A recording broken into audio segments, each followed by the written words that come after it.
Hey, good morning. Welcome back to my channel. It's Miss Mocha, and I'm coming to give you guys some mocha, or really some of God's Word. So, we're just going to go ahead and get started. We're talking about today what the Lord requires.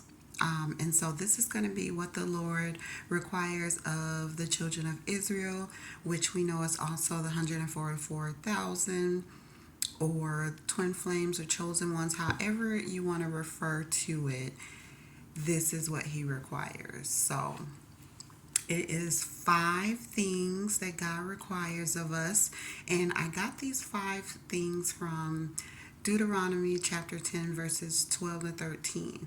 So first I'll just go over the 5 things that he requires, and then I'll just read the verses for you guys. So the first thing that God requires is for us to fear him. So he does repeat that a lot because it is very much important. That's the number one thing that you need to be doing, is fearing him. And if you don't know how or quite understand what that means, just look through my channel. I made a video talking about, it's a 5-step guide on how to fear him.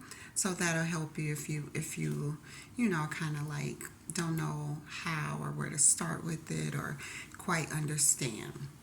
Okay, so number 2, he requires us to walk in all of his ways. So that is very much important. They're all important, so we're just going to keep going. Number 3 is to love him. Number 4 is to serve him with all your heart and soul. And the 5th thing that the Lord requires us is to keep his commandments and statutes. So these things are very important on your spiritual walk when you are awakening as a twin flame or a chosen one as part of the 144,000, knowing that you are the children of Israel. This is what God requires. And even if you are not a part of the first fruits, you are still required to do these 5 things, because it's not just for the chosen ones, it's also for those that come after, which would be, the rest of the population. So God still wants us all to look at these 5 things, and he requires us to do these 5 things. So I will read to you where I found them. Again, it's Deuteronomy chapter 10, verses 12 and 13.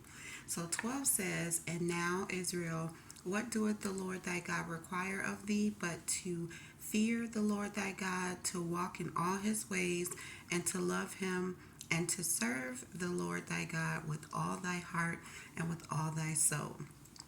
And 13 says, "To keep the commandments of the Lord and his statutes, which I command thee this day for thy good." So, yes, he requires us to do these 5 things, and it will be for our good, for our benefit. So that is what I have for you guys today. So thank you for listening.